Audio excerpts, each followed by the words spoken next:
ফোনের প্রতি অনুরাগের কারণে হয়তো সবচেয়ে কঠিন সময়েও তার সকল রাজনৈতিক বক্তব্য থাকল সুশোভিত। 1960 সালের 5 আগস্ট তৎকালীন সেনাবাহিনীর উপর কর্মকর্তা হয়েছে ইন্তেকাল করেন। তার লাশ যখন ঢাকায় আসে তখন তার মা দেশনেত্রী বেগম খালেদা জিয়াও ছিলেন তার গুলশান অফিসে সেই একই সরকারের। দেশনেত্রী বেগম খালেদা জিয়া রাজনীতিতে আগমন ছিল আকস্মিক, কিন্তু দেশের প্রয়োজনে তা ছিল অনিবার্য।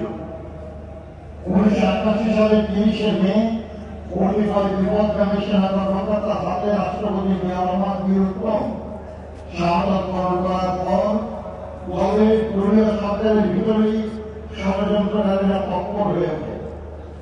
সাংগঠনিকভাবে বিএনপি এবং সরকার কখনো মতামত করেননি। কোন প্রলোভন, কোন ষড়যন্ত্র হুমকি তাকে তার জীবনের সেই দিন অব্দি আপোষের পথ বেছে নিতে বাধ্য করতে পারেনি। তিনি বরাবর থেকে গেছেন দেশের মানুষের পাশে।